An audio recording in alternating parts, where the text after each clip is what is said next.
Ale kumanga motema moto yaya.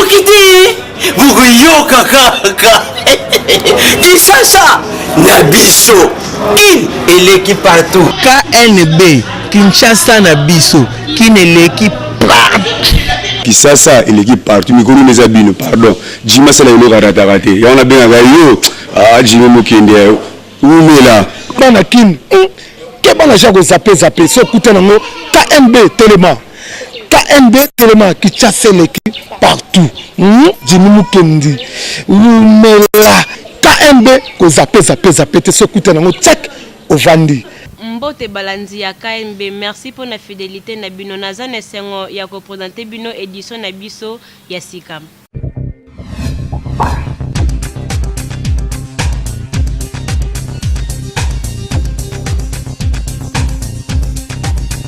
Cheo Kitung alobelaki au nom ya gouvernement RDC a quitté CPI na micro ya KMB population azangaki malobate. CPI biso ko quitter la CPI eza eloko et simba biso ah pour ma beso que zali CPI a misango pour les bamba bani to quitter CPI pour passer mabe makasi biso quitter CPI te to zanga CPI. À propos ya show Kitundu wana euro simba il faut to zanga na CPI pour CPI pe kanga pe ba misusu pe ba commettre des erreurs graves wana kati moko ba sanguinaire ba zebeli le rôle de champion Bemba à mon avis déjà passe à propos de CPI côté kuna o pe bazara pe belé fuba kine show Kitundu ko banga ngopanya o banga ngopanya po ebike non bango pe ba ko kangama ba zebeli fuba kanga bango faut bateau yo tout ba commettre ba crime bango tout faut ba kangama nanu ba saisir bango ba pesi bango chacun même 35 ans de prison bon si manango nde wana te ndima pena que oui voilà tous ça d'accord avec ça mais en dehors wana donc avant que ba quitter nini RDC quitter ba alongwana ni na CPI wana nde to boya mais avant que RDC alongwana kata CPI faut nanu ba kanga bango tout. KMB totunaki na population entre Fayulu Félix Kamere nani akoki kozala candidat unique ya opposition. Bon, d'après Ngai, nous avons un candidat unique ya opposition et vous avez Martin Fayulu parce que Martin Fayulu n'a pas marché vélo de Sala et tout le monde a notre descendre sur le terrain où tout le monde a pu même la vidéo il y a pas choc où il y a joie par rapport à Maramba et Bamboka na biso oh la marche de Sala ils ont na Martin Fayulu so pour nga préféré que no baluka ba yokana so ba kopesa esika ba munyo so ba kolana so ba kopesa Félix Tshisekedi candidat unique opposition c'est très important bon opposant mais sous oso bazo ke baba opposant faut pas se sacrifier pour les autres c'est-à-dire que se sacrifier pour les autres dans le monde de condition Kamere de condition Fayulu de condition Matungulu ba misusu ozo yoka ba moki ata o baza ba candidat ya FCC il faut soutenir Fati so bazo ba personne gagner élection parce que ba gagner de disperser mais na ngambo pe ba bazo ba créer moi et l'homme comme la voix de la poisson.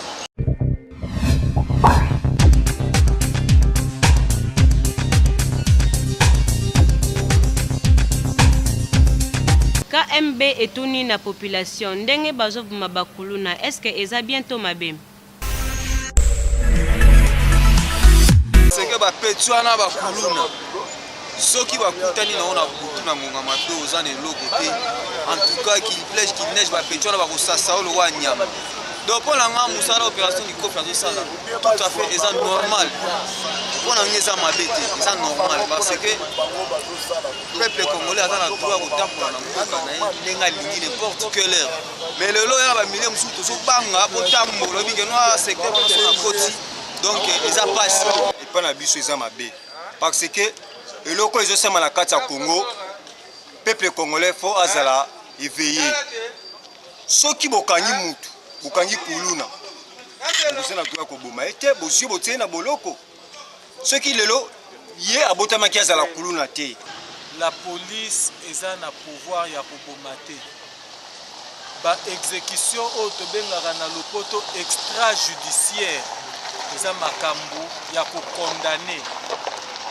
Comment expliquer que mutu bokangi mutu baenleve na ndako epa na bango na butu lobi na ntongo bakuta ye akufi, alors que nous avons une police oyo ezali chargée ya veiller sur la sécurité ya batu na biloko na bango.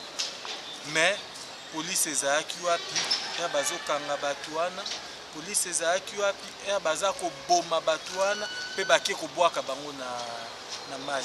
Donc je crois que eza makambo moko ya pasi makasi na mboko oyo.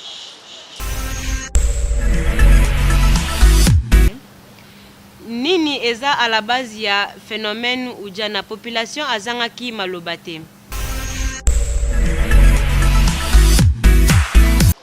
Ujama c'est clair, eza gouvernement en place parce que bana basi esengeli ke azala na collection na ye. Mwana mwose esengeli azala na mesh. Mwana mwose esengeli alata kitoko azala kitoko aliaka kitoko tango azolia te. Yibaka ngo ke akogeno sala kindumba. Yango ozomona réalité tozo vivre nyeso tuna kata capitale oyo eza gouvernement en place. Eloko eza à la base na yango. Nakolo bezala profiter. Eza profiter parce que moni ba famille belé mwana na moment où il fallait parents et moi za prise en charge ya mwana akoki kozwa monte mais même ba Facebook yo ba bazokota là pour ça apparaître mais ndenge moko bazomonela kuna mais parents azopesa yo opportunité ya kozala bongo te eisengaka kaka asa eloko moko boye po azwa mbongo to mpe mutu moko boye apesaka ye mbongo moko boye po asomba to mpe apparaître na ndenge moko boye mais abosani age eza sikoyo na se. Le pouvoir en place déjà à la base à Roudiana parce que le pouvoir en place est incapable. Il y a au moins le bana bazo bima banda na bango bazo to sa boti na bango te bana ba combien à l'air kuluni à travers le pouvoir en place. Roudiana c'est toujours le pouvoir en place.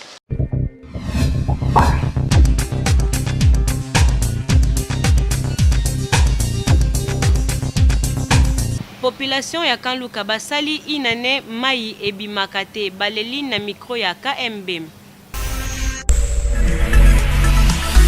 La minute on a problème ya mai. To sali inane 6 mois pour na mai. Tozo vivre na mai ya kosomba. Bata bandali ba komo maltraiter biso, ba komi ko linga basi na biso, ba komi ko violer ba mama na biso pour na kino ya mai. Mais avenue mobimbo komo na boye. Tous les parcelles, eza ba pompe. Na kola ko image. Pompe eza wa pompe eza na pango yo ba pompe eza ebele. Mais mai inane 6 mois mai bimakate. Kumesa biso ya kitambo, atela biso problème to sala ngote. Bukumesa kitambo comme si kitambo ataka kitambo ya koto kuna bonisaka. Awa kipaka ngote. Ya waka tena ete mai to sala passe kuwa kutoto di jour kendaka nango chaque jour. Papa mai kampasi. Nanga babande bikama rodesa. Soki bemba ezate to toka mai te. Ba depita Kanluka baza wapi? Otoke bandeli bata bandeli ba ofinga biso. Donc souffrance bi ba konza mboka bota likambolo. Quartier un mai tela boy. To sali 3 ans to zo mai te vie souffrance. Tabilamba ba ndeko misalité. C'est très difficile makasi pour na mai. Mai essaye ya régie des autres kindla biso batio na ye. Mai essaye ya. Mais pression sikoyo à partir ya niveau ya direction place mai e là. Azana pression te. Mai bimaka nango te bimaka te. Tokoma otoka mai mabulu, mai na selemba pe kuna rando. Soki kulule tomboki. Moi ko otoka mai ezate. Donc l'état biso congolais atele biso makambo parce que to lembi ko mai ko. So bobe ke to mai na selemba.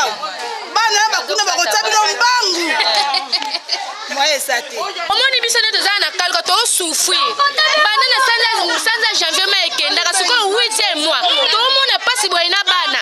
Soko zangi mbongo, soko zana mbongo to toka mai te na selemba. Na tomo ana Kanluka depute ko yokela biso mawate. Na sema ngande zongaki. Tani to souffrir na bana tala bana classe.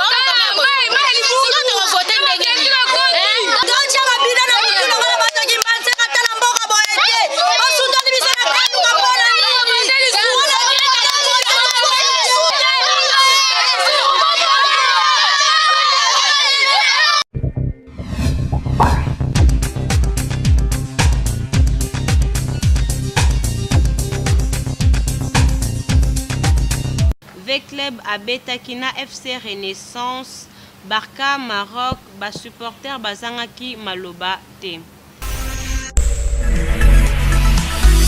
eloko alibosi kondima vite aza likolo vite aza na bonne équipe eloko bato bazoyeba te tolongo nano kimutema mabe na biso ya ki Renaissance ya nini na ngongo vite a premier na kata Congo abeta bala le premier eloko ebomaki vite absence ngoma mais vite aza likolo vite abeta bonne balle. Félicitations à général. Bon, eloko sala ikanga passe eza biso bana mboka. Omoni tango ba équipe na biso oyo lokola ba 20 club tozu lokola ba Mazembe baza ko betala ba niveau ya likolo. Il faut to supportaka ba équipe na biso mais c'est très regrettable comme on est na match à lobby tango ba bandi biso bi bande ko mususu baza ko sepela na non, eza problème d'abord il y a conflit entre biso te bana ndago mais on est makambo ya libanda toza libanda il faut biso nyuto to telemisa bendele de façon que mboka na biso ekende likolo. Merci ndenge bozalaki ebele ya kolanda ngai na édition ya lelo tokutani mokolo ya lobi.